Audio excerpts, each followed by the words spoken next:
So why the HYDROBLOK system? Why am I demonstrating this particular situation? If you've seen my other courses or my other videos on YouTube, you know that I use all types of different systems. And I really just like that because I'm able to demonstrate different avenues. I mean, not everyone can easily get HYDROBLOK, and then same with all the other systems. Some areas just don't carry it and it's hard to get, and it might not be affordable or just work for your particular project.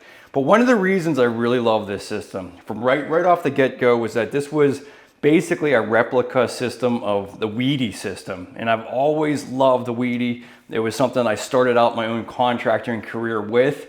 And the main primary, like 3 reasons that I like it is 1, it's fast and easy to install. So it has a pre-sloped shower base that's already 1/4 inch per foot. You don't have to worry about pre-sloping a mud bed or screwing that up. Number 2, it's easily customizable. So you can cut these pans down to fit the size of your shower pretty easily. As a contractor, that was always important to me because, you know, when you tear out an existing tub and things weren't exactly the way you thought they would be, you can easily modify things, cut it down, and make that work. And then third of all, it does have a lifetime warranty, so that feels good. But it's also a foam board system that is waterproof all the way through. So I always loved these type of systems. That's what, like I was mentioning, the Weedy system I always loved, because even if you nick the surface of this, you don't have to worry about it compromising the waterproofing because it's waterproof all the way through. The foam board is completely waterproof. So even if I was tiling this and I needed to do a little bit of an additional scribe cut after the tile was set, I could do that with a grinder as long as I don't go through the board. I'm in good shape. This is also a great thing if you're taking your time doing and you have other people working within this bathroom space. If they drop a tool or something on the shower pan, it's really not that a big deal. Just as long as it doesn't go all the way through the pan, you're fine. And then even if you do see those little nicks, you can just fill it in with some sealant and be good to go. The other reason is that it's a sealant application. I always find that to be somewhat of a foolproof system because no matter what you do, you can just fill anything with the sealant application. It also gets a nice tight joint in all of the corners, unlike membrane systems where, you know, it ends up building out, and you know, the more layers of membrane you add on, you know, the more troublesome it is to get a nice flat wall. So those are the reasons I'm using this. Definitely check out the find a local distributor that will carry this. You can order some of this stuff online. It's still kind of expensive to do that. So if you can find a local distributor, you're definitely going to get your more competitive pricing for it. But yeah, this is a little bit on the higher expensive end, especially doing a curbless shower, but you'll see why. I'll go into a lot more details of why I like using this, but you'll see how quick and easy this actually is to install. All right, so really we're going to be using this entire shower pan. This is a 3x4 shower pan. And so this part of it right here is going to be the actual bench. So we've got basically a 12-inch bench. By the time you overhang your top sill of that bench, you know, you can bring that out about, yeah, it'll be about 13.5 inches or so. So that's a pretty good size bench. So 13 by the full width of this. So we're not going to have to cut down this pan. Now this is obviously very easily modified. It's just foam. You can just basically cut this down on a table saw and just rabbet joint for your shower panels to be in. So if you need to make this smaller, certainly can do that. But what we're going to do is essentially just put this right into place of where this is going to be sitting in our shower. So this is the left side of the shower. We're on the opposite side of the toilet because this is where we want our door to come in to our shower. Now I'm just going to go ahead and mark my drain. I have a piece of plywood down here. This is going to really help me determine my shower drain location. Just put a scrap piece of plywood down. This will make sure that when I basically have my pipe come up, I'm exactly where it's centered. And I'll show you that here in a minute. So, all right, so we got this tucked up against here. Everything looks kind of square. Everything's tight up against these 2x4 sill plates. So we're good to go. If you're basically unsquare for any reason, say if it was like a ½ inch out over here and you're tight in the corner, you can scribe cut the shower pan and recreate that rabbet joint to make that square. But in this scenario, we're completely tight here. We're completely tight here. So everything is perfectly square for the most part. So let's go ahead and mark our drain location on this scrap piece of plywood. So that's going to be basically the center of where our drain is. So what is this? This is a 4 1/4.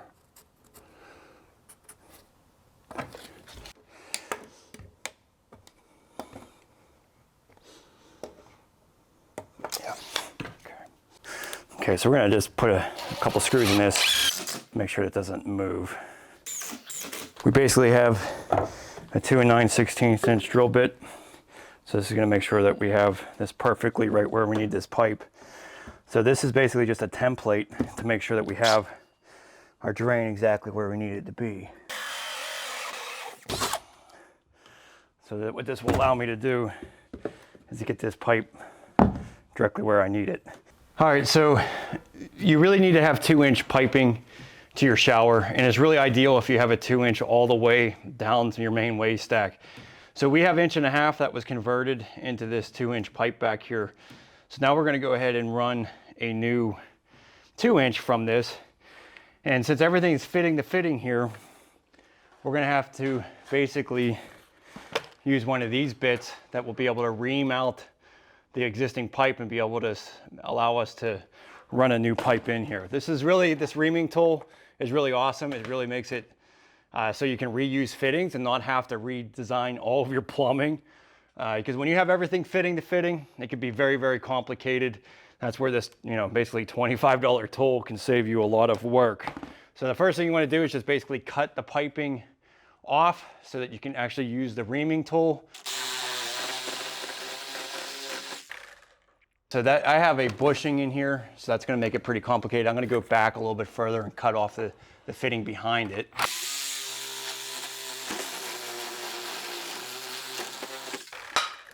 So you basically just want to cut the fitting all the way to the hub. You'll be able to insert this into that 2-inch pipe.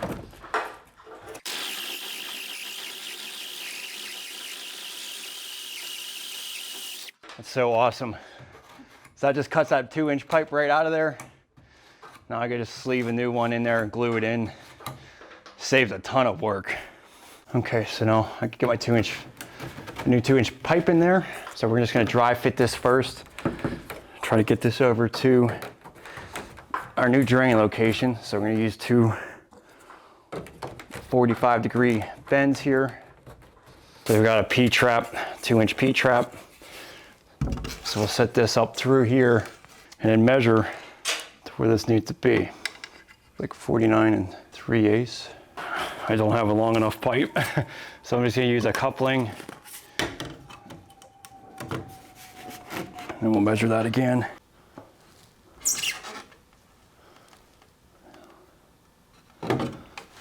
So now you got everything dry fitted. Just know that when you have things dry fitted, things are going to kind of condense a little bit more when you actually add glue. It's really tough to get everything fitting to fitting when it's not glued. So just know that there's going to be a little bit of adjustment room. So if you're tight, it'll kind of loosen itself up a little bit. So we're going to go ahead and glue this. Now I acknowledge that it is so much easier when you have access below to be able to do this.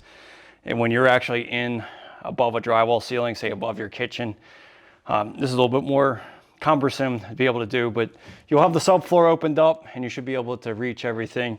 We're primarily just doing this because of filming purposes. It makes it easier to see what we're doing, but I understand you're definitely gonna have a little bit more of a challenge when you have a ceiling that you're contending with.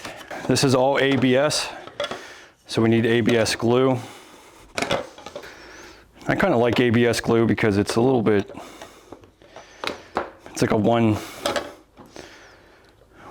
process thing where you're just gluing it. You don't have to prime it. They do make primer for it, but you don't really have to do that. It sets up a little bit quicker than PVC glue, I will say that, but you want to basically just apply a liberal amount to the fitting and the pipe.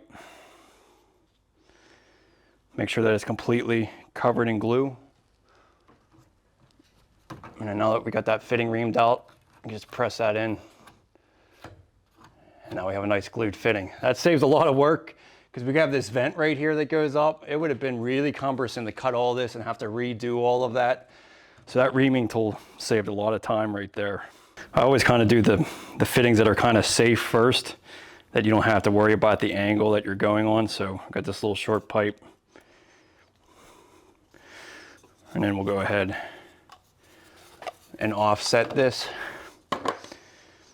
So make sure you get glue on the fitting and the pipe. Now when you do this type of fitting here, when you slide it on, just keep this fitting plumb, and that'll make sure it has the right pitch. So just have a nice little level here. That's plumb, and that'll make sure that everything's 1/4 inch per foot. So we already got this one glued. Now we just got to glue the pipe in this offset. And then same thing, when you slide this in, use your level to where this fitting is plumb, and then that'll make sure that it has that right pitch, 1/4 inch per foot going down. Okay, and then we got, since we don't have a long enough pipe, we're going to be using this coupling. So we'll glue that on here. If you do a twisting motion on everything, it'll make sure that glue is set.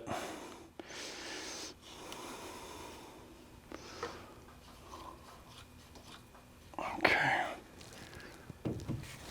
So do a little bit of a twisting motion on that. And then we'll go ahead and brace this now, make this sure that this is 1/4 inch per foot. So we're going to put a little blocker here to hold this. I have a 2-foot level here. So we just make sure this is 1/4 inch per foot. Oh, that's a little too much. You don't want to have too much drainage. Can allow the water to go past the solids. Let's say if you had like a little bit of hair in your drain, it won't go with it. So there we go. That's 1/4 inch per foot. Now we'll go ahead and do our trap arm. We're gonna dry fit this again, make sure that this is gonna fit in the right spot. Yeah, nice. That works. Okay, so what you wanna do here is do the safe fitting first. We'll go ahead and do it on our trap arm.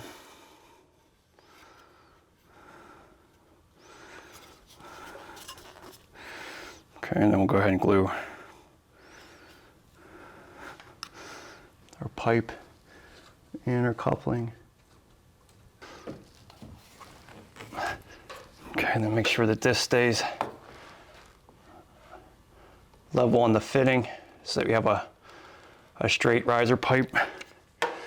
This real quick, make that look a little bit nicer up there. It's always safer not to glue in your riser pipe in a lot of ways. Just gives you more flexibility and make sure that you can get things where you need it. So we're just going to actually just glue our trap in right where we need it. So now we got that little indication of where our pipe has to be. There's no guessing of where center is. You just basically line it up with the hole and you're good. So that's one of the reasons I like using that template up there. It really makes it easy and you don't have to be off. I can't tell you how many times I've seen plumbers, you know, be an inch off from center. So a template makes a lot of sense. So there you are. Now that's a new drain line that goes over for a 2-inch pipe to the new center of our shower pan.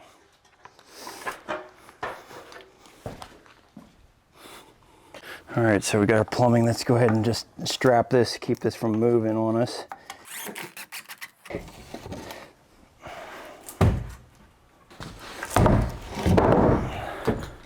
Okay, so one thing that you're gonna have to do on something like this, so these are joists that are 24 inches on center.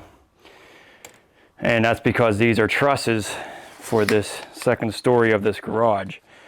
So you're going to want to put in some blocking in between here to eliminate some of the deflection. So the HYDROBLOK system and many other systems, they require to have 16 inches on center blocking or joists.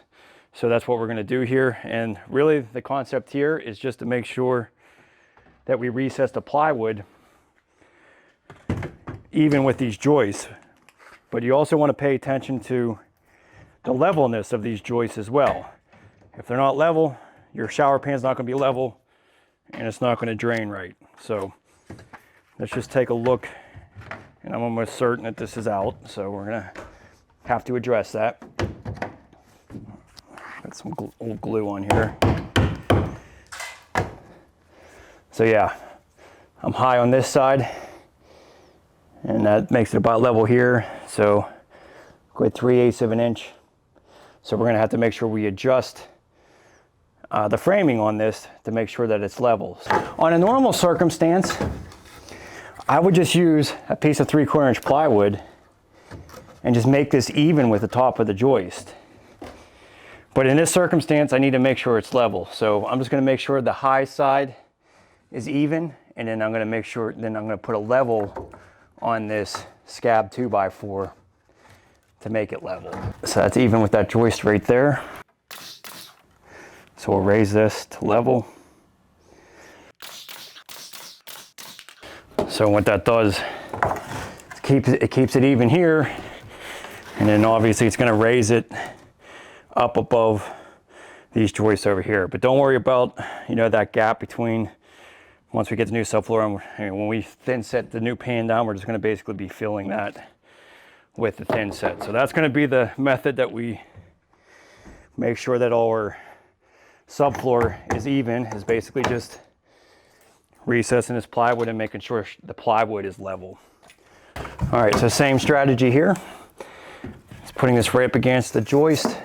This is the high side of our bathroom, so I want to make sure that my plywood is even with that joist there. And then we'll proceed to level. So raising this side until it's level. This plywood is now going to be above these joists, but even down here. But the key point here is making sure that that subfloor is level. All right, so this is a common area where you don't have anything underneath the wall. And, you know, if you had a ceiling down below, I mean, obviously, you know, with having the ability to put framing from underneath makes it easy, but I'm gonna just show you as if this was a drywalled ceiling, what you would do. We're gonna just put a little screw here. Basically grab this. There we go. Okay, so then I've got these big screws here.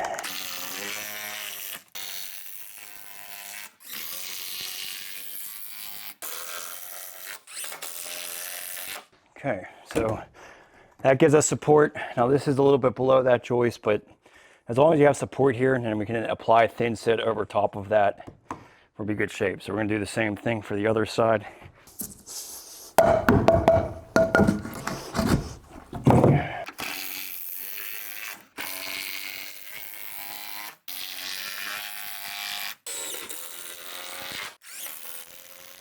Okay, so now you got support right in that corner where you need it. And now you won't have any issues with supporting your shower pan.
Okay, so this is where it's nice not having the riser pipe glued.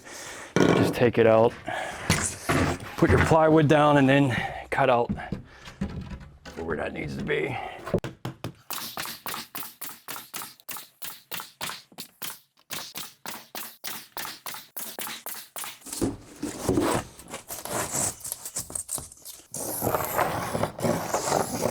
Okay, so we need to be 5 to 6 inches.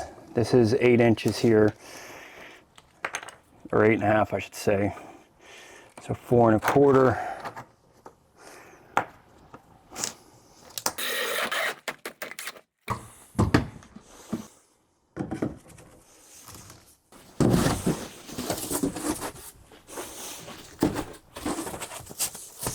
Yep, that works. So you got flexibility to move back and forth 1/4 inch or so, but that works pretty well.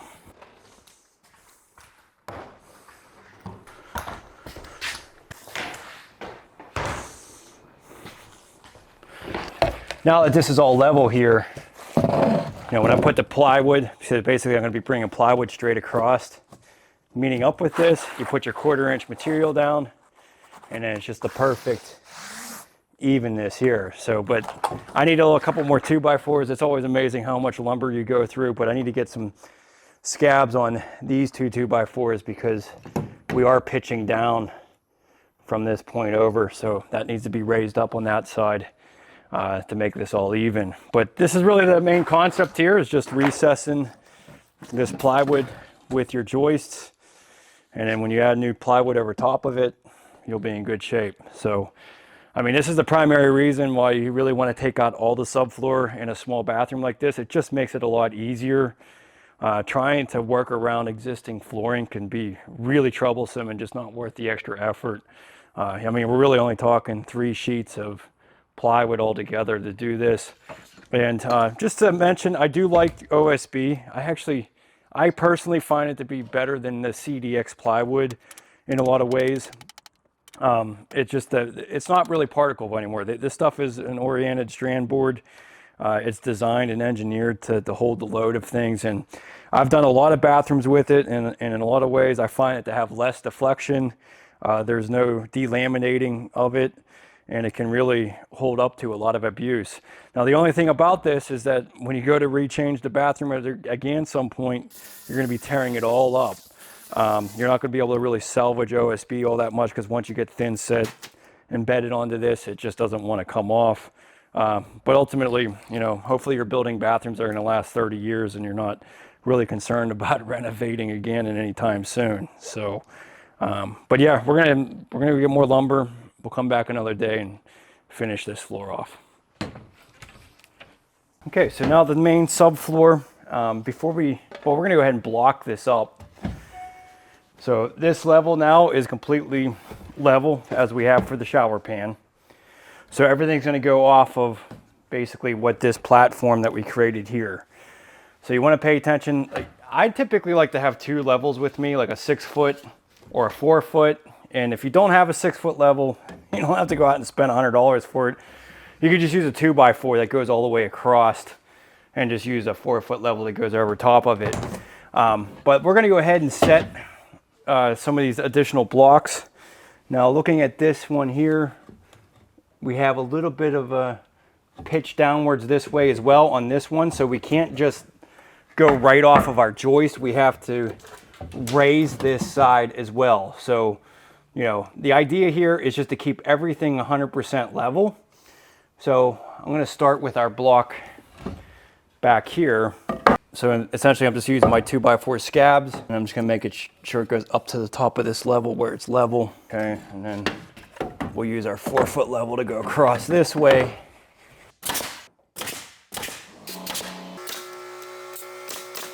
So now you're just kind of keeping everything flat with one another. Yeah, it looks pretty good.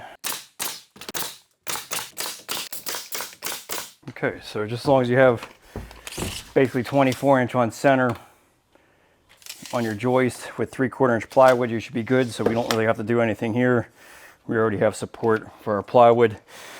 Now this toilet flange, basically, you know, you could buy a reaming tool to reuse this fitting, but I don't really think it's worthwhile, because, I mean, a reaming tool is always useful, but you're talking about like $100 for that tool. I'm just gonna replace this actual elbow and just put a new one on. And you really wanna be, now we're only doing drywall on this wall. We're not doing any wainscoting of any sort. So if you keep this about 12.5 inches from your back wall, really minimum 12 inches for a 12-inch rough-in, you should be in good shape. Now, if you're using a tiled wainscoting, I usually like to come out a little bit further, go like 12.5 or 13 inches, depending on how thick. If you're doing a tiled one, I usually just go 13 inches. Make sure that you have enough room behind the actual toilet. But we're gonna go ahead and cut off this elbow and install a new one, because it's just gonna be easier than trying to reuse this actual fitting.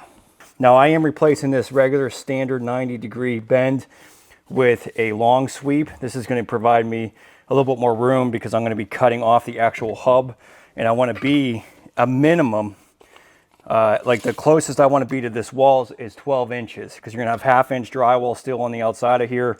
Most 12-inch rough-in toilets will have room up to about 11.25 inches. And then once you get beyond that, you're gonna have to go with a 10-inch rough-in, because you're not gonna have enough space behind the actual toilet. So we're just gonna go ahead and cut this off right at the hub of this elbow.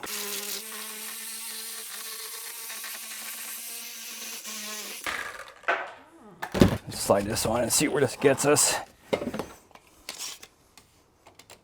Yeah, we're 12.75.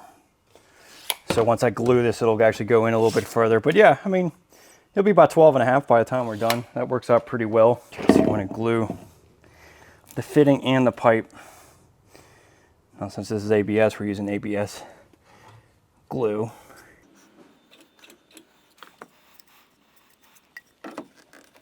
And then you want to just use a little level, make sure that this fitting stays level. Once that's glued in, we got 12.5 inches. Perfect.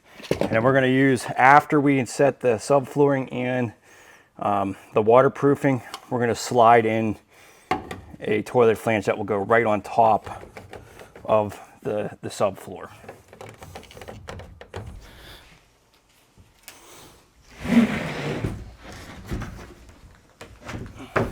Okay, so now we're just basically going to be butting this plywood straight up to our pan.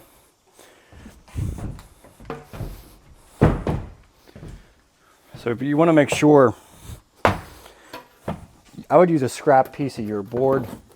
Just make sure that this is going to slide down into that rabbet joint. Make sure you're not crowding the pan too much. Yeah. So just make sure, because sometimes that bottom sill plate isn't 100% even. Now we're going to be able to move it that way, but we just can't move it this way if we have that plywood too tight. But that looks pretty good. Now we can go ahead and cut around our flange.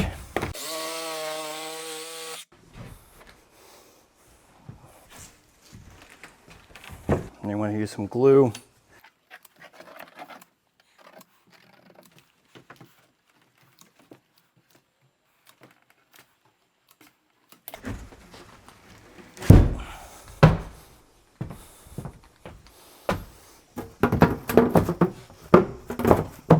Yeah, looks good.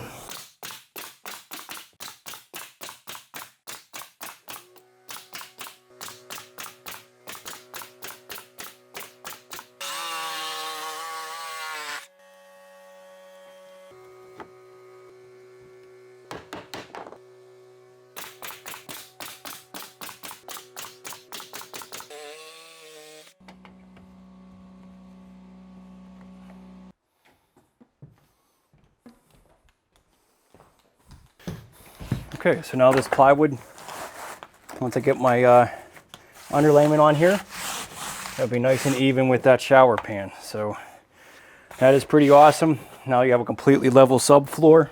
This really is like the quickest way to go about it, because you know, now you can pretty much go ahead and lay your underlayment and get into the tiling right away if you actually wanted to. So doing the adjustments on the framing really is probably the simplest and most inexpensive way to do it. Just using those 2x4s to level things out makes this entire curbless entry pretty simple for the most part.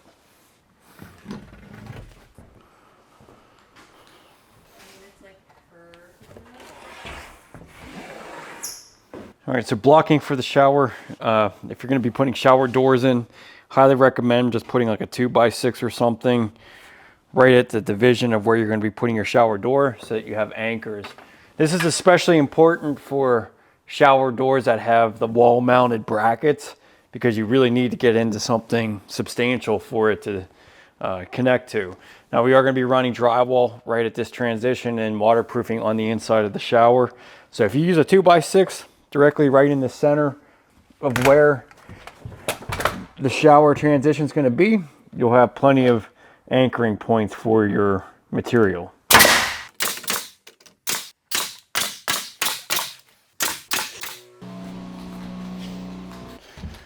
Okay, so blocking for a shower bench. Now, I do highly recommend, just because if you want to make your shower capable for anybody that might have any type of disability, or if you're getting older and you need to get grab bars, definitely outfit your framing before you install this waterproofing system up, so that you can make sure that you have ability to put shower grab bars everywhere that you need it. And I think having a shower bench, a lot of people are building the shower bench primarily, you know, if you are getting elderly and you need to sit down, you want to be able to get up, so you want to have some kind of blocking all around it. Now, even when we're forming the actual shower bench itself, you're going to want to have blocking for basically the foam that we're going to be building it out of. So you're going to need blocking anyways. You might as well just make some really long pieces so that you have blocking for the grab bars as well. So this is what we're essentially going to do, is make a 4-foot panel in between the 2x4s. This is going to give us the support that we need for down at the base of the shower bench, but also for the grab bars as well. And the way I'm going to do that, I had ripped down some 2x4s that will make that plywood be flush with the actual studs here. So you can do that, or you can actually just use strips of this as well. But really, 2x4s are going to be the best way to mount this into place. So I ripped these things down like 2 5/8. That'll give me the proper depth for a 3/4 inch plywood.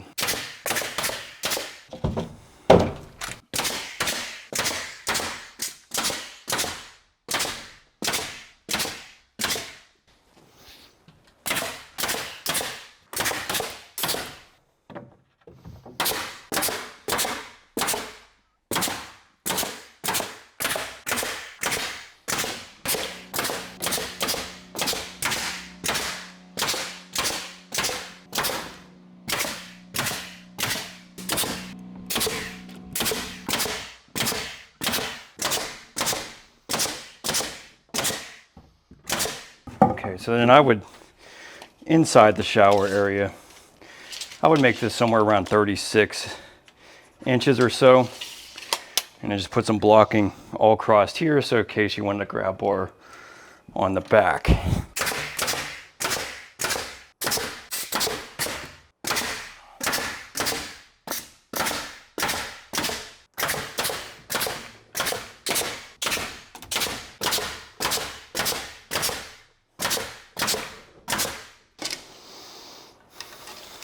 I would do the same thing here. Wherever you want to put a grab bar, this is like the simplest, most and cheapest insurance that you can have. I mean, it literally is not very expensive just to run some blocking where you need it. So yeah, if you wanted something here, you could put something here. So 7 inches.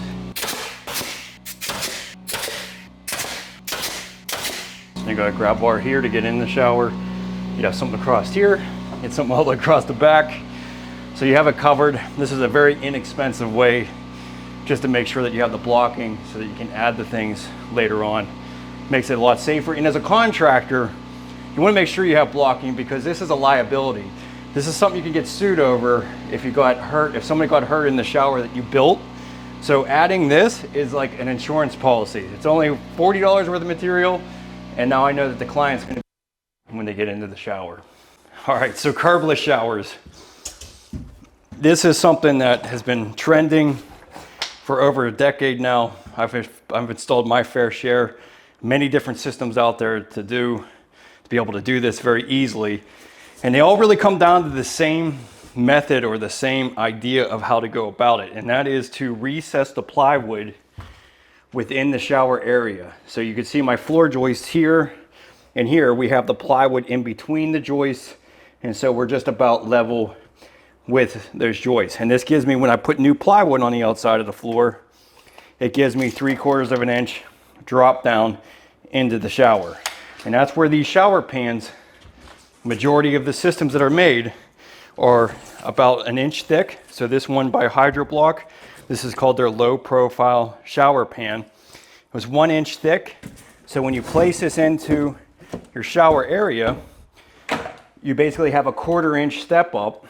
And the way you address that is a couple of different ways. You can use a uncoupling membrane like this that goes on the outside of the floor. And so this is waterproof as well. So this makes a nice flush transition into your shower. Now, this isn't the only way to go about this. You can use the uncoupling membrane. You could also use a 1/4 inch foam board.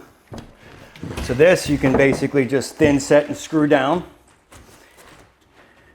And I would say that something like this makes a lot of sense if you're doing small mosaics on the outside floor, because now it's all a nice smooth surface. So if you just got a couple sheets of this, you can line this up perfectly with the shower pan. Now, you could also use cement board too. If you wanted to use 1/4 inch cement board, you can do that.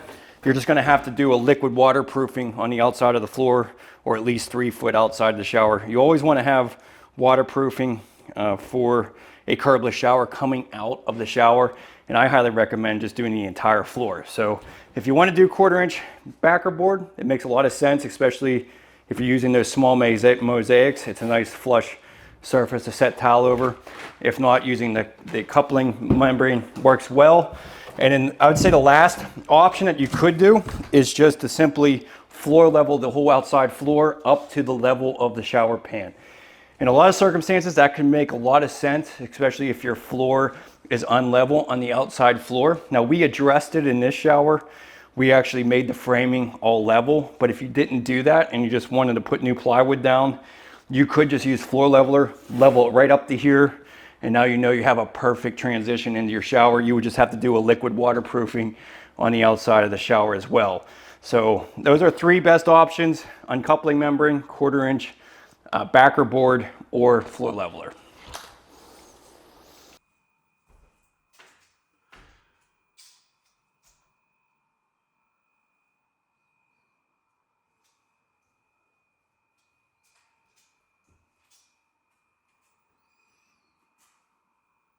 All right, so I did want to mention, now these curbless showers pans, this is the low profile pan, and this is a very common thickness for most of them. That's 1 inch thick. So I just explained how that makes it a nice flush transition with 3/4 inch plywood. It minimizes the outside height. Now, a lot of you might have a bathroom that is, 70 years old, and the thickness of the flooring was much thicker than what we use today. So if you're in a 1950s home, you busted up the entire floor, there's a good chance that you already have an 1.5 inch thick layer of flooring that matches up with your outside floor. Another common thing is that when people put new flooring on the outside of their bathroom, it raises the height of the outside floor. So you have a lot of wiggle room when it comes to the height of your bathroom. And that really makes it easy, because you would still be doing the same method of recessing the plywood even with the joist in the shower area. And if you just got a standard size pan, so this is their standard size kits, this is 1.5 inch thick. Now, when you place this into place, on a normal circumstance, you're going to be 3/4 of an inch higher than the outside floor. So if you had, now this is going, again, this is like if you have an old home, you already have that thickness ability. So when you put another layer of plywood on, it's even right with this. Then you could use the uncoupling membrane and make this a nice transition into here. So this is a great way to save money, is by using their standard classic pans, because they're a lot less expensive than the low profile pans. They're thicker constructed too, which is what I really like as well. You'll see here, it's 1 inch, or it's 1.5 inch compared to a 1 inch. So this is a lot more durable. And like I said, it's less expensive. You could buy one of their kits and be able to do this. So keep that in mind when you're planning out your bathroom renovation. Check to see what size your subfloor is. And it's sometimes very tough to gauge. but sometimes you can see it through a floor vent. Sometimes you already know that you put new flooring on the outside of your bathroom, so you might be able to see the transitions difference. In my experience with older homes, a lot of old bathrooms, their tile layer used to have metal lath and then a layer of mud, so it's usually about 1 inch thick. On some circumstance, the older bathrooms were actually 1.5 inches thick of mud that you can bust up. So you have a lot of room. You can just basically fur up the joist a little bit, add your plywood, use a standard pan, and get that curbless shower pan. So that is just one tip I wanted to give to you for people that have older homes. It's very easy to do curbless entries in older homes.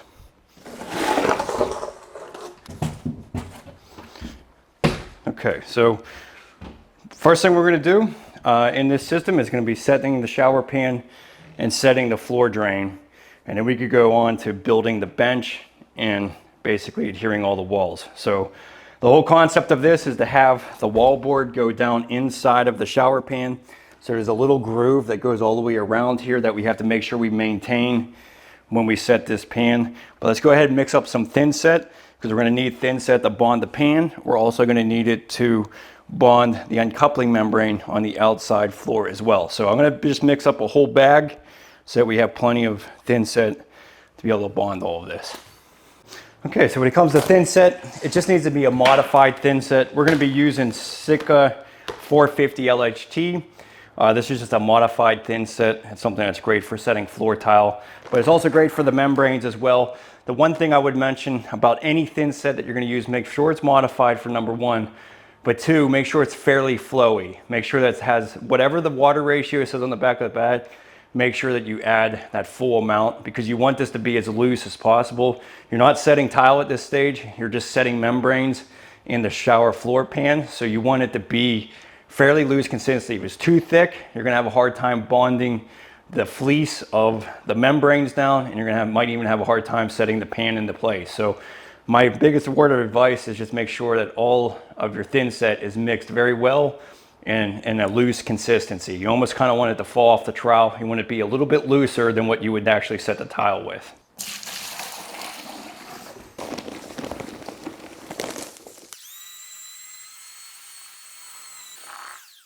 Okay, so we're gonna let that slack for about 5 minutes, and we're gonna go ahead and put our drain into position here. So this drain is really the simplest thing you'll ever install.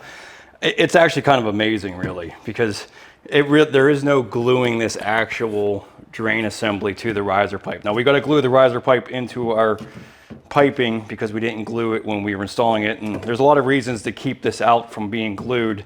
One of them is actually installing the plywood and making sure that you have a 5-inch opening around your shower drain. So it does make it a little bit easier when you don't glue the riser pipe. But anyways, this is such an easy installation. So this little rubber gasket just slides into the back of the actual drain. Now there is a down indicator on here. You're not going to be able to see it because I can barely see it myself. But basically the ribs, see all these ribs right here? These are all at the top here, all these ribs. So these ribs are staying up at the top of the drain. So when you slide this in, there is a down indicator on here. Unfortunately, you're just not going to be able to read it. I won't be able to get the camera to show that, but it'll have a down indicator. Just slide this right into the back of the drain. So that's it. You're just basically, this is just slipped into the back of the drain. The down arrow on it is facing down. Now, when we go to install this, I just want to show you this outside of here. But when you go to install this, you're literally just pressing this down, making a twisting motion to get it into place. And that is it. It's basically like a shark bite fitting for your drain assembly. There's no glue, there's no nothing. It just sets right in, and that little ball, that little rubber gasket is gonna hold it in place. And even if your piping was a little bit off of plumb, up to 5%, it can still make sure that it's not leaking. But the biggest thing you wanna do or pay attention to is make sure that this pipe is meeting up with the top of this drain. So in order to make sure that your riser pipe is at the appropriate location, you just want to make sure that you measure down. So you want to have this riser pipe being flush with the subfloor. So we're going to measure from the inside of our hub of our drain to the plywood and cut our riser pipe to that fitting. But you're basically measuring down into the hub, down to where that pipe is going to slide into that P-trap. So you can probably see it right here. Yeah, so this is going to go inside that hub. Typically your fittings go in about 3/4 of an inch. So there's a little lip on this trap that you slide into. That's where the stopper of that fitting is. That's where you're measuring to. And so we're measuring straight up to our plywood, which we're about 7 1/4. So we're going to cut our riser pipe 7 1/4. And the reason I'm cutting it outside of this is because it's nice to have a nice flush square cut. That's going to be really kind of important to have a nice flush cut so that it meets up with your drain properly. Now, if you already had your riser pipe cut, or already glued in, I should say, and it's just wildly hanging out of your subfloor, you could use a little jam saw and cut this level with that. That is definitely an option. It's just a little bit more difficult to get a nice clean square cut when you already have your piping already glued in. We're going to use a chop saw to make sure we have a nice square cut. And just make sure any of the burrs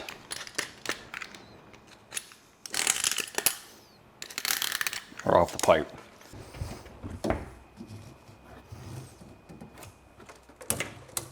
Okay, so right now I'm sticking up just a little bit, but that's fine because a lot of times you can't get your fitting to completely glue in. So dry fitting doesn't always fit in there. So let's go ahead and glue this. We're going to add a little bit of glue to the actual trap. And then we're going to just grab some around the pipe. And I would just press this in, make a twisting motion, hold it for a few seconds. And then there you go. So now we're nice and even with our subfloor. Now, it does look like, let me put my shower pan back in. I might have to cut a little bit of this out because it doesn't look like my hole is completely centered here, but it could be the pipe. You do have the ability to move. A lot of this plastic piping, you do have the ability to move over a little bit. So we might be forcing this over a little bit to connect, but let me check out our pan to see whether that's going to be centered or not.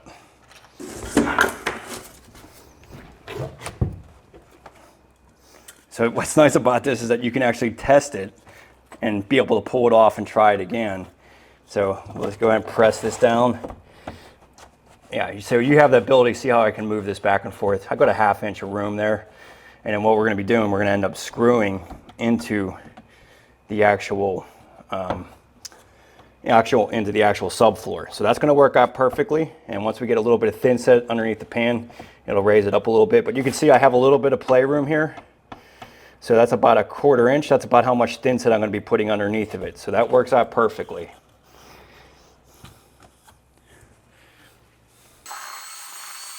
Let me just show you here. You can see how loose this is. It's kind of falling off of my trowel. You would not want to be setting thin or tile with this. This is just way too loose. But that's kind of the consistency that you want for the membranes and the shower pan. You know, you just want it to be loose.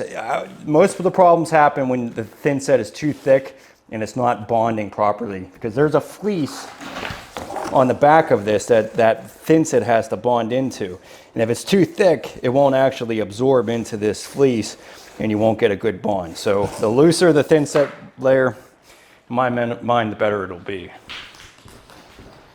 Okay, so tools to install this shower system is very basic tools. Other than your traditional drills and saws to be able to cut any of it, most of the time you're just going to be using a utility knife to cut any of the board. You're going to need a 1/4 inch by 1/4 inch if you're going to use the uncoupling membrane on the outside of the floor. And to set the pan, you'll need a 3/8 by 3/8 inch square notch trowel. So 2 different size trowels for that. It is really nice to have a sausage tube gun. This gives me the bigger cartridges of the sealant. A lot easier to use, but you can just get the traditional caulking gun with the regular 10 ounce tubes as well. But really, everything else really comes in the kit that you're going to need. You know, you have your corner trowel, you got a regular trowel, got some cleaning wipes. They actually even gave you a little utility knife, so you don't even have to go out and buy that. And then this guy is a kind of a fun thing that makes it easy to connect that drain. You basically slide this in to pull the drain into place. You may or may not need this, but it is a nice tool to have just in case. But we're going to go through all the installations of all of this stuff, but they do have a mesh for the corners. So really, when it comes to the tools, pretty basic. Not a lot that you need. I'll leave a list down below of basically the main items that you need to be able to do this. Okay, so when it comes to setting the pan, it's going to be pretty easy. First thing you want to do is just take a damp sponge, wipe down your subfloor. So this kind of helps prevent that thin set from being completely zapped out of moisture as soon as you set it. So just wipe down the entire area that you're going to be setting the pan, and then we can go ahead. So you can see how it's like kind of a flowy thin set. So take the back side of your trowel and work it into the substrate. This is going to help get better trowel lines.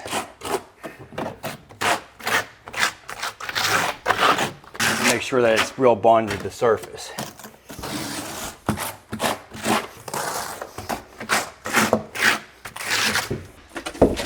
Just go ahead and basically split the back.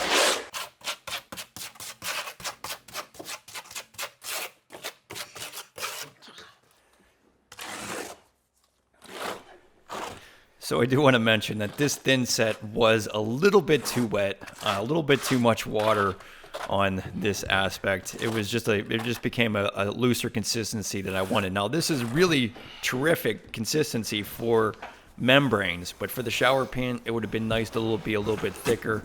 But since we had a completely level floor, we're going to have no problem setting this in and getting a good bond. Just, the biggest problems that I ever see are having too thick of thin set, and that always causes a problem. But in this scenario, we're not going to have any issues with the thin set bonding to the back of the pan. Just walk on a little bit, make sure it's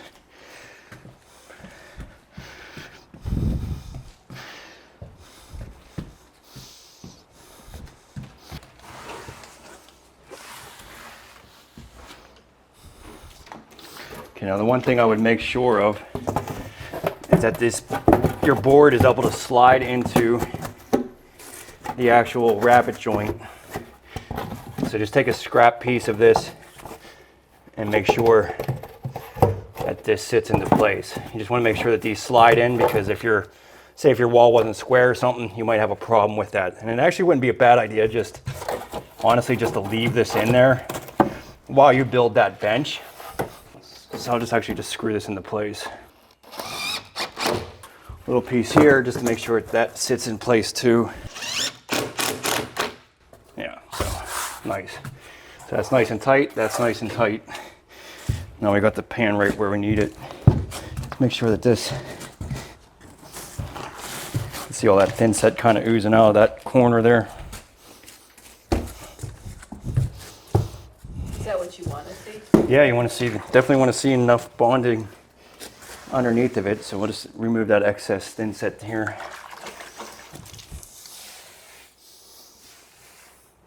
How long does it take to dry?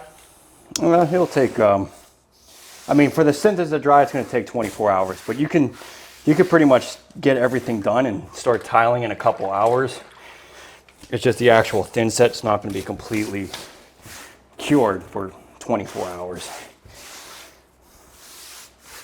What do you do with the excess around? Oh, well, you need to have thin set underneath the drain too. So I'm just going to make sure I wipe it off of the actual hub of this drain, because I need to bond the sealant on this. So anything that kind of gets on this with thin set, you want to just kind of remove. But you do want thin set underneath of the actual drain itself.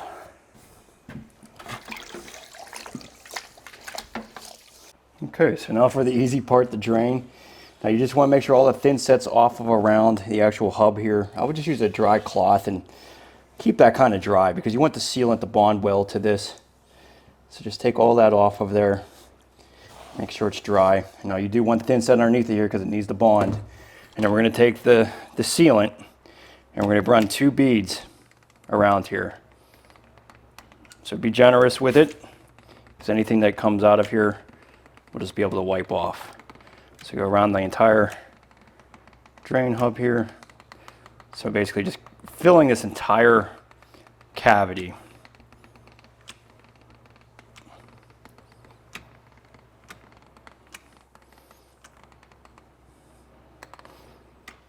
Looks pretty good.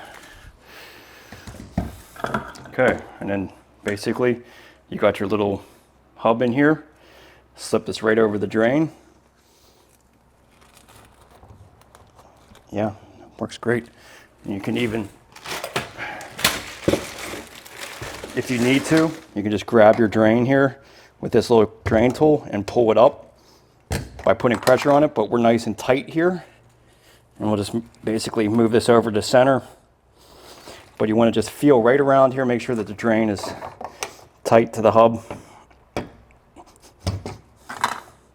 Yep, that feels pretty good. And then we can go ahead and put some screws. This is another really nice feature. This helps secure it straight into the subfloor. Just take a couple of the screws and just screw it right into the subfloor.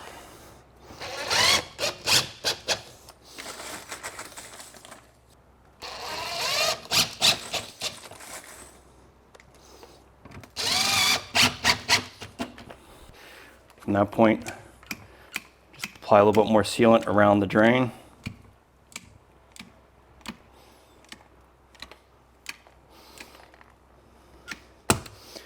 Dot your little screw holes.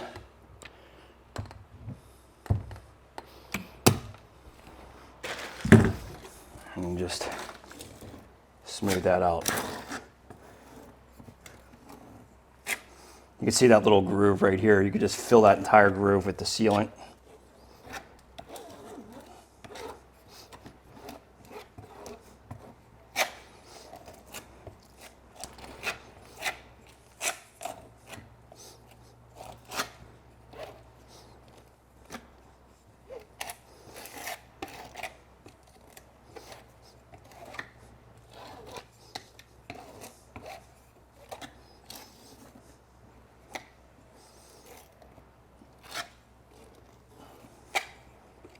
That's all there is to it.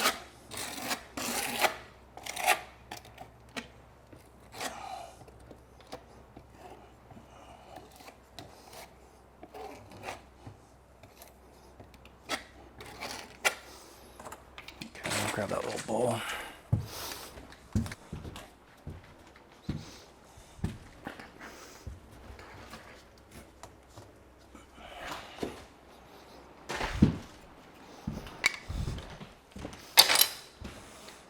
All right, so for the bench, we're gonna actually use some 1.5" material. Now there's a couple ways you can go about building a bench. You can honestly frame it, put plywood around it, and then just basically cover over with the actual HYDROBLOK wall panels.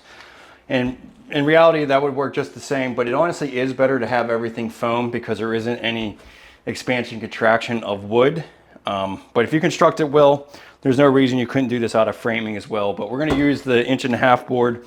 Now the only thing about the 1.5" is that you need to have spacing on your support every 12 inches. So we're going to make basically 3 little square aspects to it. And as far as the height of a bench, it's really up to you. So let's go ahead and measure to the wall here. Basically a 12-inch bench, 12 inches. And then we're just gonna make the height of this, like I said, 21.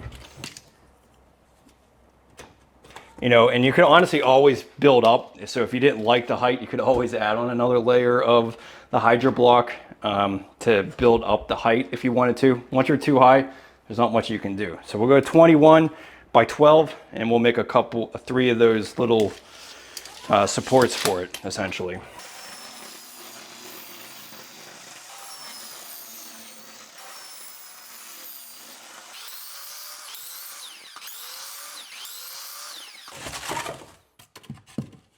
That looks pretty high. For me, no, but once the top. So I mean, that's 21.5. So plus, Yeah, it's gonna be 23 height. You don't think so? I know it's too tall. Yeah, I mean, I'm 6 foot and I'm sitting up. It's just a little tall. Yeah, I think I'm gonna take an inch and a half off. Like I said, you could always build this up. You can't reduce it once you have it built. So let's go ahead and just reduce that. And then this one's gonna, so what I'm gonna do here is this is gonna go right to the edge. And then we're gonna put another piece on the outside of this because I wanna have this the bench that extend out an inch and a half past where my entrance is. And main reason for that is because my glass is going to be going right here, and you want some kind of reveal on that bench. So if you can use like an inch and a half board on the outside of this, that works out great. And then if you were going to be doing any type of actual curb, that is even more important to have a little buffer out on that bench so that when you put your threshold of your curb on, it actually meets up with the bench rather than sticking outside of it. There's nothing worse than seeing a curb sticking outside of a bench because somebody didn't plan. So make your bench a little bit wider than your actual transition of your shower. Yeah, I think that's better. Because then once Yeah. yeah. Because even when I have another inch and a half on top of that, that should work out better. So what that gives me is 19 and a half. So I think that's more appropriate. Just gotta test these things out. That's what's nice about making things custom. You can build them the way you want to. All right, so now that we got that established, let's go ahead and just get these pieces mounted in. One thing you want to do is make sure that this is pitching up towards the back of the wall. You want all the drainage coming in. So the way that this is sitting right now is not too bad. We just have to make sure that pitches. And then, I mean, really, I just need the bubble. I really just need this bubble hitting that line. That's all I need. I don't need a lot of pitch. It just needs to be enough that water is going to drain off of that bench and come in here. So that's like the perfect amount right there.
Okay, so HYDROBLOK's really easy to cut. So 37 and a half. So go ahead and just cut this.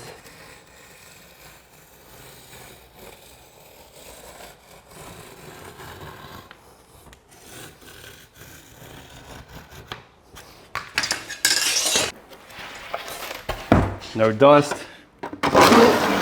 no mess. Pretty awesome. So let's just double check to see if this is going to be the right. Yeah, so it looks like I got a little bit of overhang on this guy.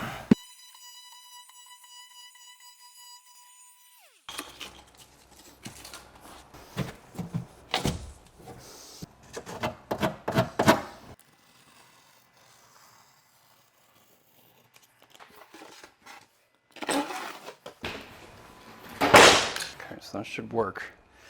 All right, so the way we're gonna do this is just basically adhere the front face of this. Now the one important note you wanna do here, so anytime it goes into the groove here, you just wanna mark it before you seal it. So this is a good idea to get in practice of, just to make sure that this sits down into that groove. So you can see here, this is going about 1/4 inch to 3/8 of an inch into that actual rabbet joint. So use that as a reference to make sure that this sinks into that pan. And then just apply a generous amount of sealant into that groove. And then we're gonna basically just adhere to the front face of our supports.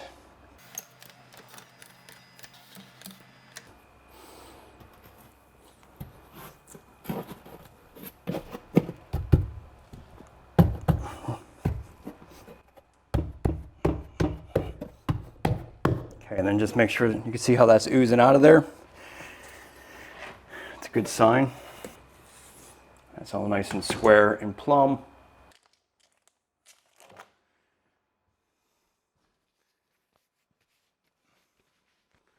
We'll just take the excess off,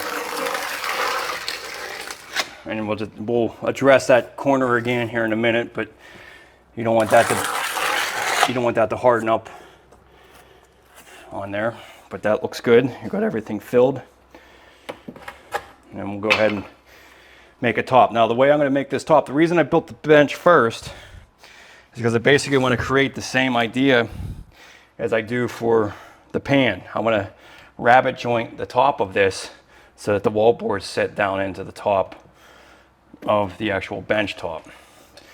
So let's see what our bench top is at 37.5, and by the 12, well, it looks like 12.5 now for our back. So 12, actually 12 3/4, 12 5/8. We'll go 12 5/8. So 12 5/8 by 37.5. Okay, so we need to recreate the rabbet joint. Now this would be the same method that if you wanted to cut down your shower pan, this would be the exact same method. So you want to first reduce the the height of your blade. So reduce this down to the height of the board. We're going to be going the thickness of this as well. So straight over the thickness of that.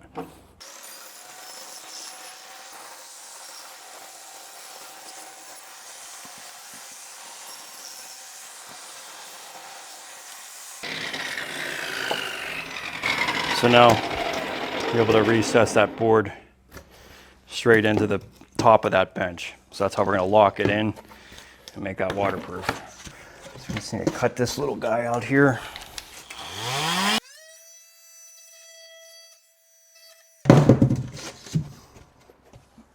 Okay, so now we can go ahead and just use the sealant to adhere it to the top of these supports.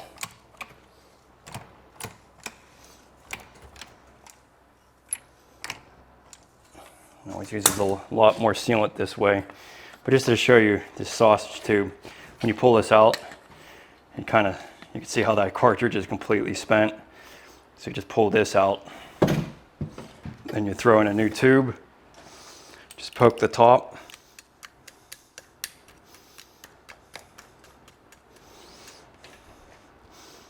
and then reapply your nozzle.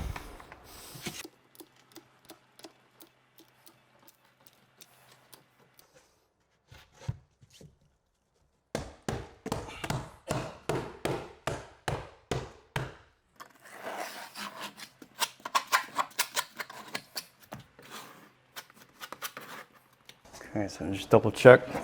This should be all level that way. Yeah, That's actually quite a bit. I don't know why it's so extreme, but it's all right. You could always build up thin set to make that bench a little bit light. So I mean, that's a little extreme. I mean, we've got about an 1/8 inch. We'll let it go. So that's a little much, but I'd rather be more. yeah, if you have it a little bit too much like this, you're going to be able to build it up thin set on your bench top itself. But the idea of this is that if water gets behind this tile, at least it flows down into the shower base. But yeah, this is really the most bomb-proof or bulletproof type of bench you can build because it's all out of foam. It's not going to expand and contract, and you're getting the full waterproof system here. So now we can go ahead and put the rest of our wall board up, which should be pretty simple. And yeah, really get a curbless entry shower in here.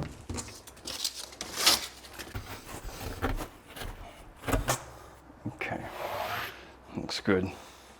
Okay, so now we can put our back piece on. We just want to mark right alongside our wall here and get this to slide down inside of that groove.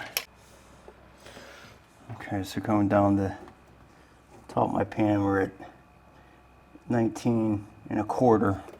So that's what we have to cut this down at.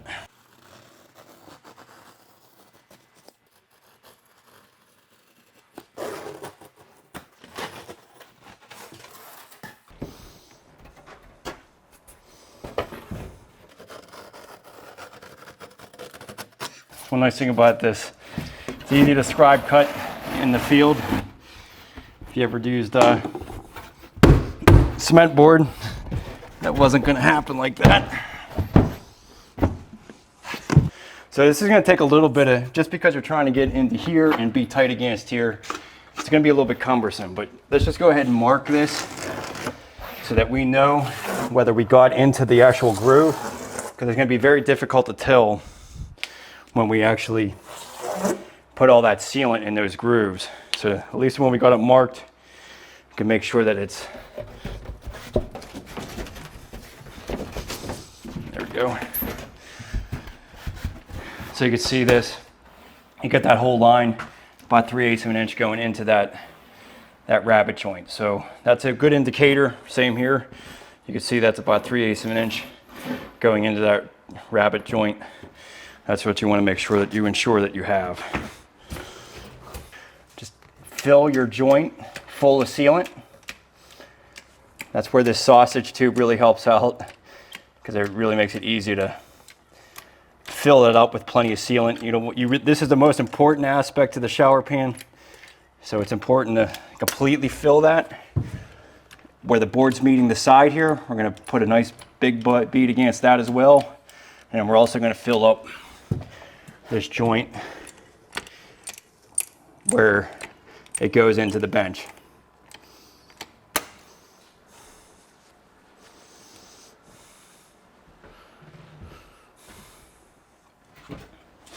Okay, so the best way to get this in there is trying to put it at an angle a little bit.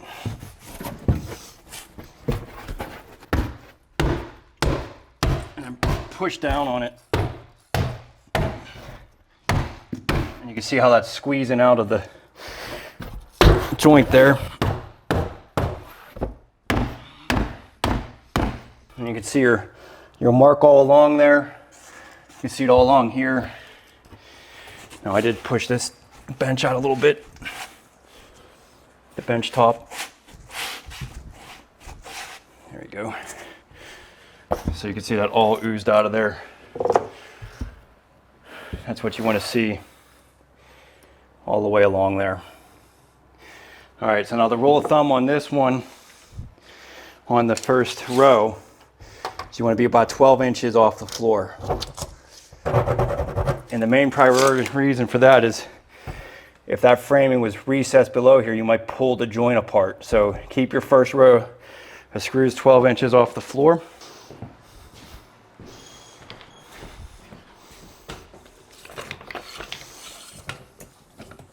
All right, so we just put our laser just to remind us, but 12 inches off of the first, for the first row of screws and washers. And then the same would go for this, because this is technically going into that joint there. So you really don't want to have anything below 12 inches on that first row. So we'll just put one a little bit out of place here, but okay, so then every 12 inches from here.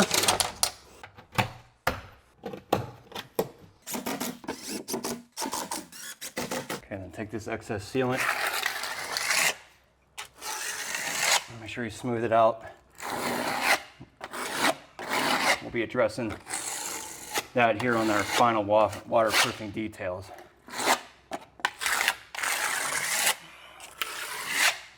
Our next screw will actually go in between the two boards. So just every 12 inches, first row 12 inches, And then your framing does have to be 16 inches on center.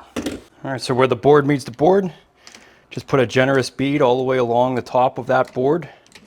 So anything that HYDROBLOK meets another board, this is what you want to do so that you can seal it and it ensures a waterproof joint between the two boards.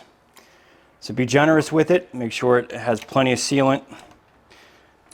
When you see that oozing out of the board, that's what you want to see. So you can see how much that is.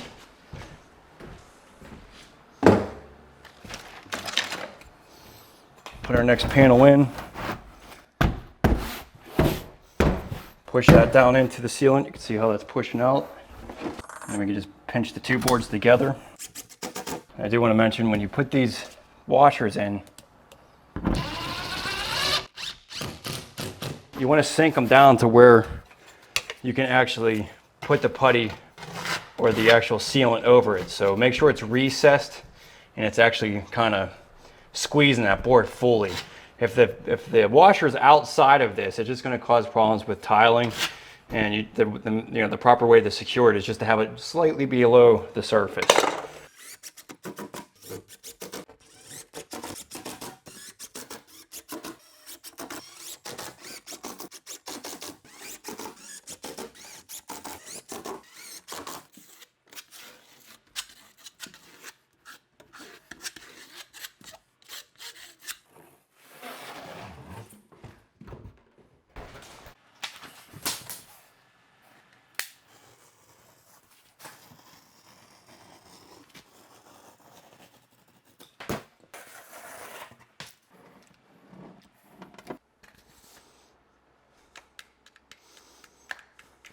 You can see that I got my engraving on this caulking gun. This is from Newborn Caulking Guns.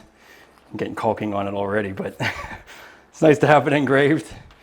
And when you do any type of poly sealants like that, you want to just have a thrust ratio at least 18:1 so that you can have an easy time removing this. I don't know if did I poke that? I did.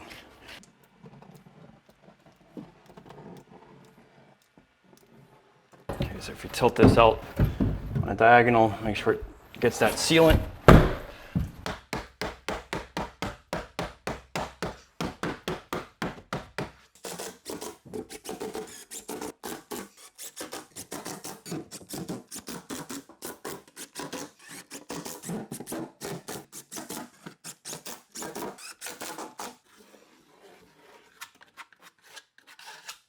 Okay, so I get a lot of questions about these square plaster guards on these types of shower faucets. You do not need these.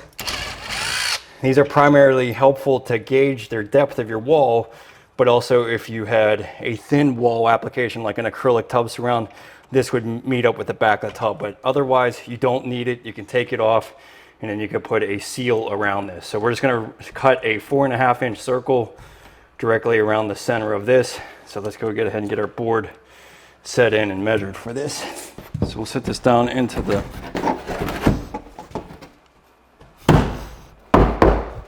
make sure it's into our groove here. And then we'll just puncture it right against the valve here. So it gives us our center mark. Okay, so we'll just do a 4.5-inch hole right to our center mark here.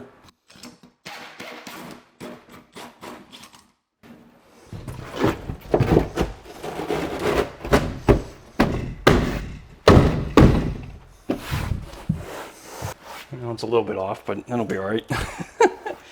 Could be a little bit tighter on that. All right, so then again, when you get this down into your rabbet joint, mark it so you have some kind of indication. Oh, you don't like that? Yeah, it's a little off center, but it's all right. It'll be all right. I was gonna say stop. It'll be all right. It's water. It doesn't have to be.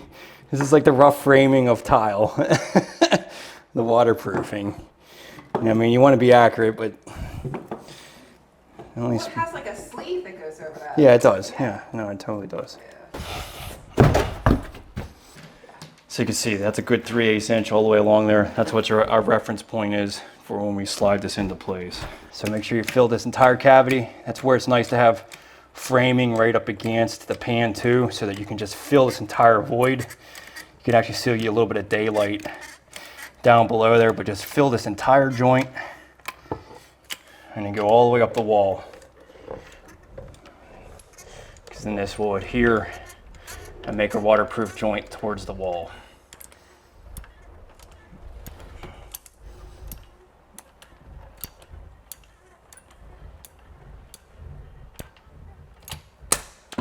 Okay, so lean the board a little bit. Make sure that's pushing down and squeezing out that sealant. And that looks pretty good. You can kind of see our line there. It's definitely down inside of that joint. That's really the critical aspect of this.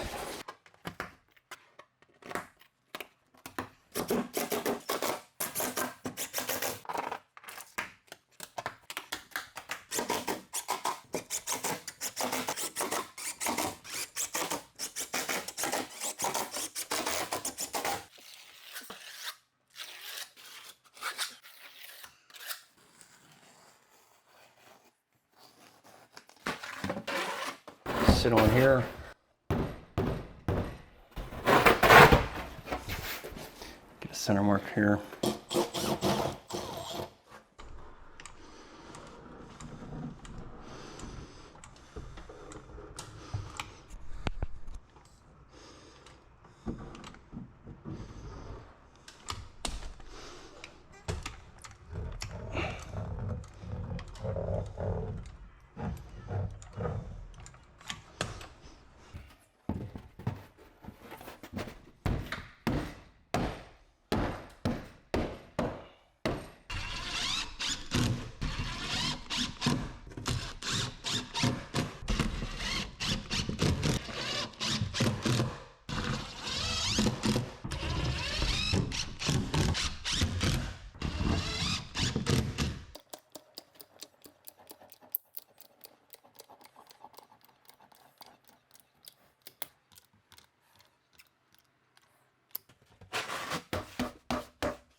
All right, so time for the final sealant. So basically you want to go over all the seams that you had, all the screw holes you had, and go about 1 inch overlap on all of that. So that's basically the roll, is 1 inch overlap. So make sure you put a decent amount down the corners of your shower.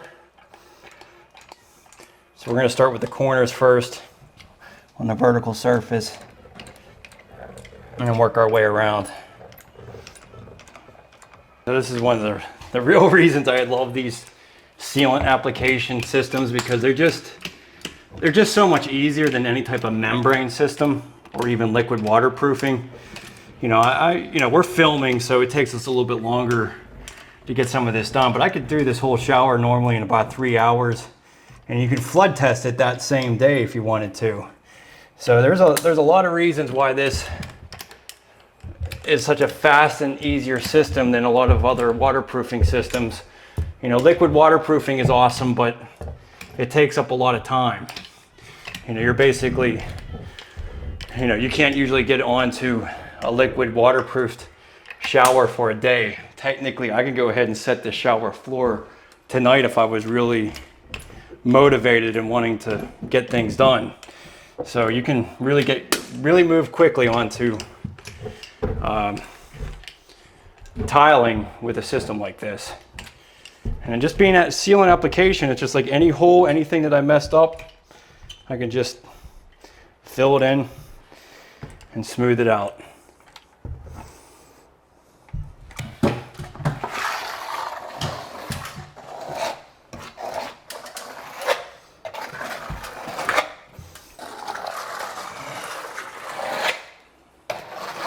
It's a nice 1 inch band in the corner. And we're gonna have to go over some of those screws in the corner because those washers kind of protrude out a little bit. But this makes a nice tight joint. and allows you to get a nice square corner. So when you're doing tile work, just not causing any problems. And then on every screw hole, just kind of fill it in. And make sure that those corner screws are done.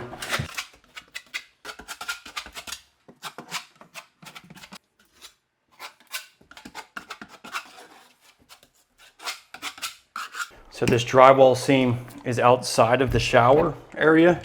The shower doors are going to be right here. So all the waterproofing is underneath the shower area. So you really don't have to address this. Now I am going to be overhanging tile because our bench top is going to come out. So our tile will come out to right about here. But you don't really have to do anything there. There's no sense in waterproofing something that's outside of the shower, in my opinion. I mean, you can add a bead of sealant down the edge of this if you really wanted to, but honestly, they're really, your shower doors are going to be in here. All the time, and my tile work will be out to here. So there's really no reason to mess with that and cause more build out than you really need.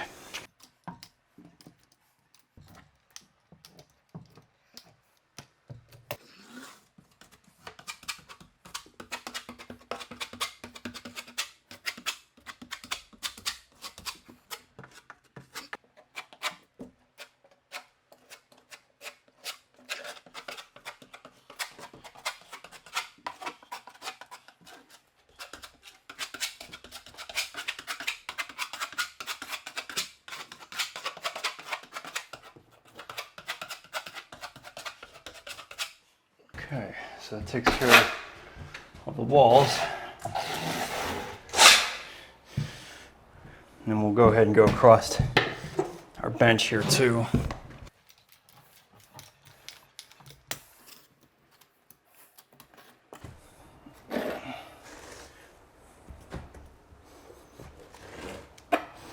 So this green can be exposed, but the thin set actually kind of bonds a little bit better to the sealant. So if you just cover that whole seam, that usually makes a little bit of a nicer bond when you set your tile. But the one nice thing about this is, anytime if anybody damages anything, you can puncture the front top of this and not worry about anything going wrong. As long as you don't puncture all the way through the board, you're fine. And if you just want to patch something up, just use a little bit of sealant and you're good to go. I mean, that's one reason that I really like this type of system, is because it's so durable. If it took me like a month to finish this and I had other people working in here and they dropped something on the shower pan, I don't have to worry about, as long as it doesn't puncture all the way through the pan, I'm good. And if I see anything, I could just fill it up with sealant and I'm good with my warranty. So it's a very durable product. This is definitely a lot more robust than any type of sheet membrane and even a liquid waterproofing, because the foam is, waterproof all the way through. All right, let me go do the corners of the shower next. All right, so this is one cool aspect, or really reinforced aspect about HYDROBLOK. So they have you do the pan a little bit different than any other system I've really installed.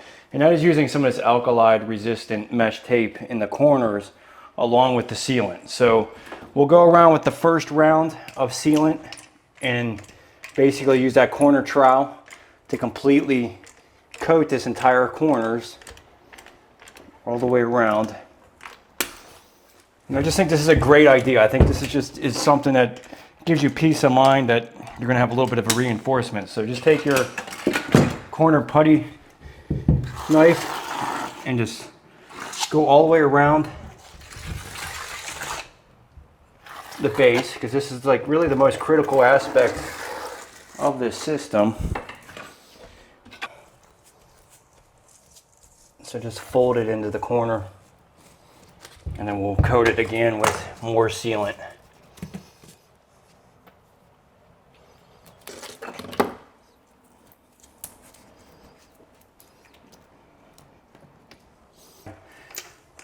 Another generous bead.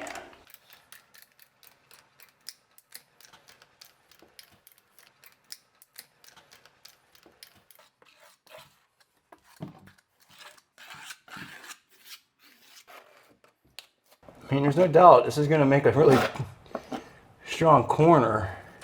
It's kind of like reminds me of like when I would Bondo my car. You would add like a mesh like this to reinforce the Bondo. So that's kind of what this is doing, really. But it'll definitely keep it from separating or. But yeah, it bunches up a little bit if you put a little bit too much pressure on it. So, you know, I'm not overly concerned about it. I mean, we're going to have, you know, it's not really the tiniest of tiles, but I do want to kind of make this as smooth as possible. Okay, I think that'll work. And then we just got to go up the corner.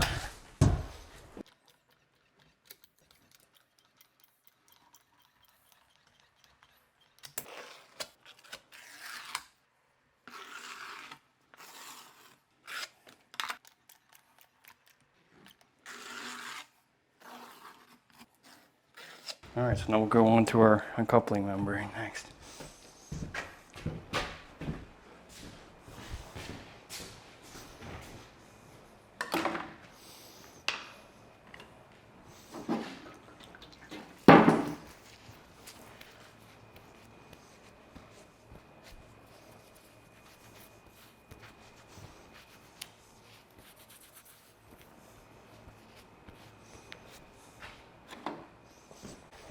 Okay, so one extra waterproofing detail that's really great is using a valve seal and then a pipe seal for around your shower head. You can either use the sealant to adhere this, or you can use thin set. I'm going to use thin set, but what you want to do is have the big side go into the wall. So I am a little off center, so I'm just going to cut this out just a little bit.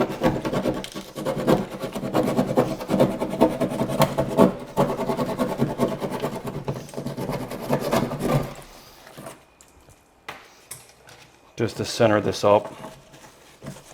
Yeah, that's better. And you just want to put a little bit of thin set.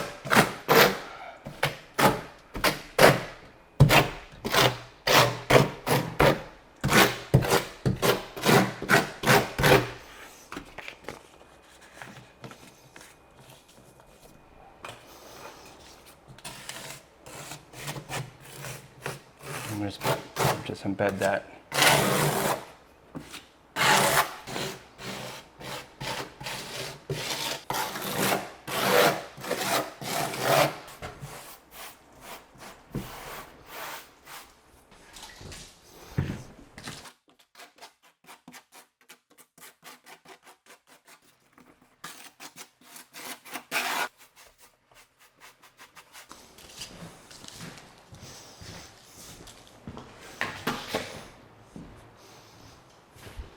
Okay, so the uncoupling membrane is going to bond down to this subfloor, so wipe down the surface before you thin set it. And with the back side of the trowel, burn the thin set into the substrate.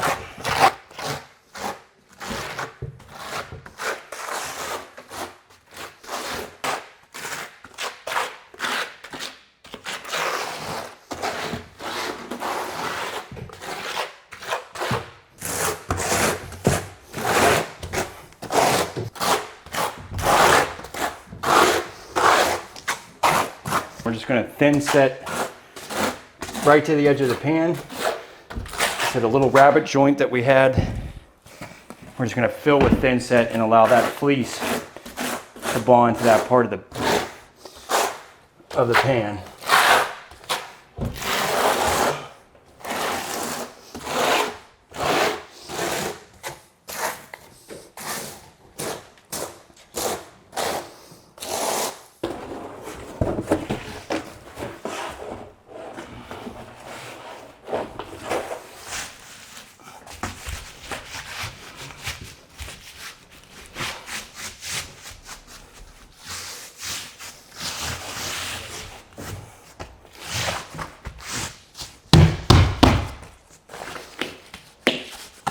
All right, you can use a grout float just to embed this And make sure that this is sitting into that little rabbet joint.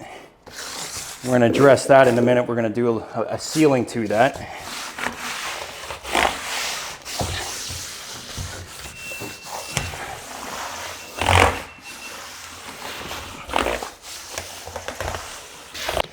Pull this back, make sure you have plenty of coverage. You can see how that's all suctioning off there. That's what you want to look like. If you're not getting that, if you see a bunch of, you know, bald spots, apply more thin set. It's not going to hurt to pull this up if you need to.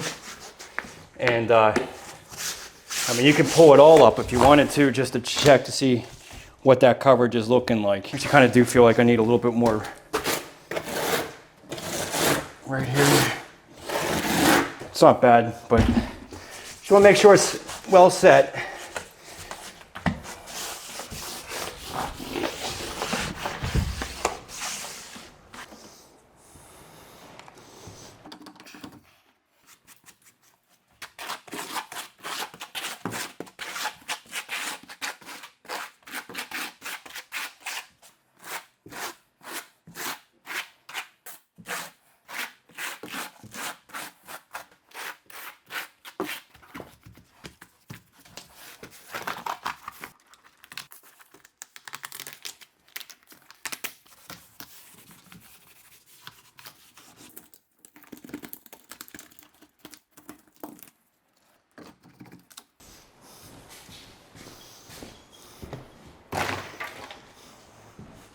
Okay, so now everything's nice and even with our shower pan with this uncoupling membrane. Now we have to address this and make sure this is 100% waterproof. So again, we're going to be using some of the mesh, and really the role here is just to cover one pillow. So they call each one of these a pillow.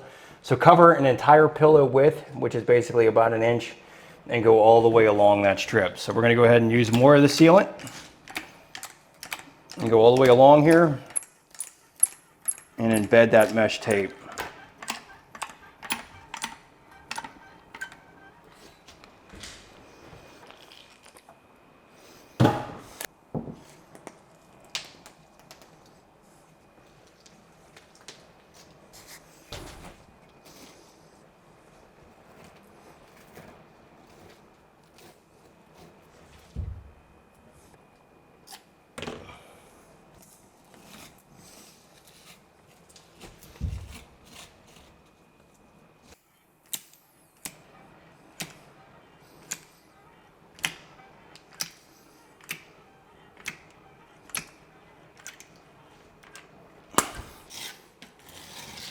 Smooth this out.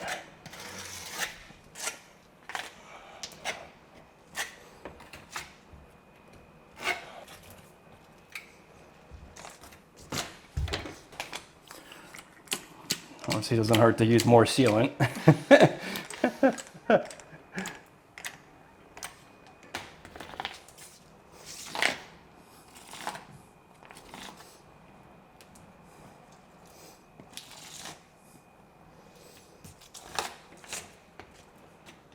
Okay. And if you want this to be completely waterproof, just seal in between these two seams with the sealant, and then I'll ensure that this is waterproof all the way through.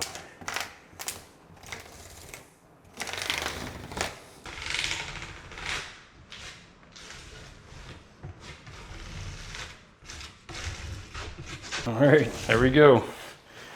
Completely waterproof curbless shower. And we'll be ready for tile. So honestly, you can flood test this now. I mean, actually just wait about an hour for that new seam that I just put down. Then you can flood test it, let it sit overnight, and then the next morning start setting tile. It doesn't really take long. I mean, it just has to be like not tacky. You just have to be able to do it. Now we're gonna definitely flood test this tomorrow.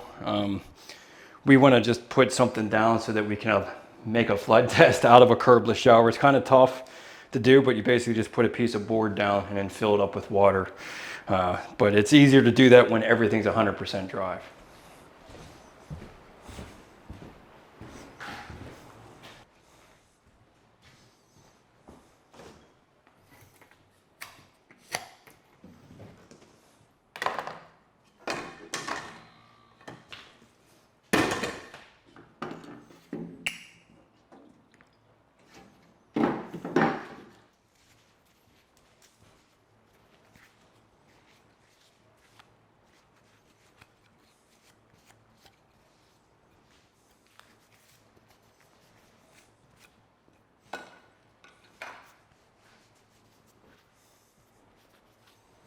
Did you get any stories? All right, so I often get questions, how do you flood test a curbless shower? And that's a tough one because obviously it's curbless. Water can run right out of this system if you're trying to fill it up. But a lot of places are requiring you to have at least 3 inches of water, 2 inches of water, and flood test it. And it really is a great idea to be able to flood test this, make sure that your client has peace of mind that the system's completely waterproof, and you as the contractor did all the steps to ensure that the warranty and the system is actually leak free. So really the best way that I can come up with, there's a lot of other people that have come up with other ideas. I've tried using spray foam. That didn't really hold it very well. It did enough to be able to see how everything was flowing and held the water for about an hour, but it did eventually leak. So really the best way is just to get a piece of the HYDROBLOK board or whatever system that you're using and just seal it to the floor. So I'm just going to use their sealant, and I'm just going to adhere this straight to the floor and to the side walls, and then basically allow this to fill up and seal to the floor. And then once I'm done, I'm going to have to cut some of that sealant and this board out after we perform our flood test. So just put a generous amount on the sides and here, and then we'll just go straight across.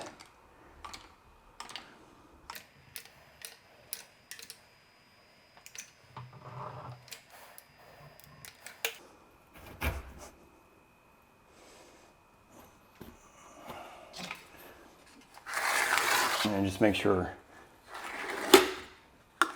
this is sealed with the sealant.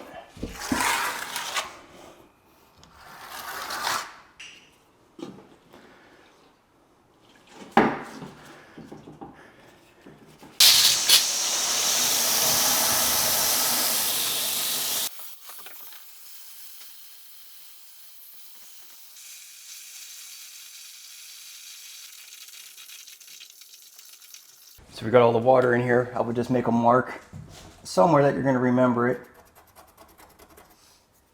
And then also just measure down. So we got 4 9/16 to the edge of the drain. 4 9/16. So, okay, so now we remember that. Let's get our rubber ducky. Oh yeah, that floats pretty good.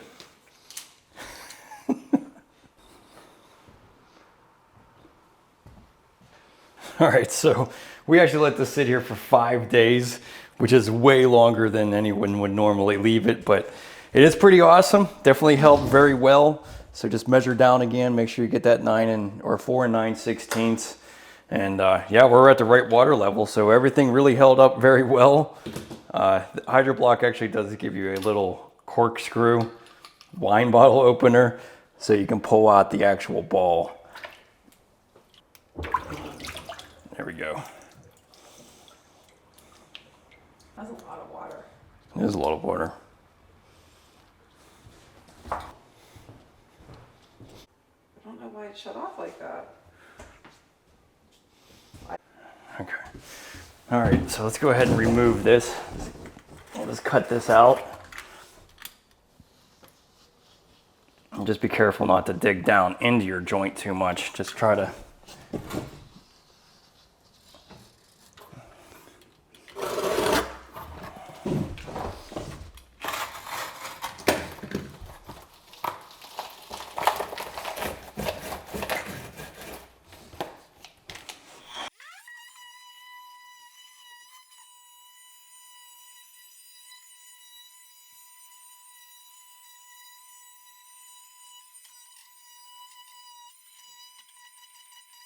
But if you did like sever into anything, you can always just add more sealant. It's not gonna be a big deal.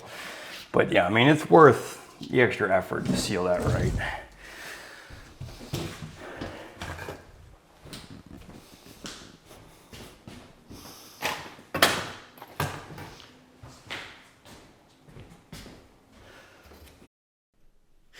So I hope that video has helped you out, and I am sure if you have watched this entire thing, you're serious about getting started with your own bathroom renovation project. That's why I've created a course so you can incrementally go through each step of the process all the way through. So everything I just showed you in this video, I have highlighted in this course, only broken down into specific steps of the process. But I also go into finishing all of the tile work, doing grouting. I was using an epoxy grout in this particular shower. I go into the glass enclosure, the toilet installation, everything else that it takes to finish this. So I really put a lot of effort into making everything broken down into bite-sized pieces so that you can accomplish each section as you go and you can quickly get to it without having any ads or anything that is going to distract you. So, and I'm always there for support too. So if you have ever question, you can leave a comment below any tutorial and I'm always there to help you out. I also offer coaching sessions as well. So if you want to have me on a FaceTime call, I can do that as well. So check out the links below and I'll see you in the next video. Thanks so much.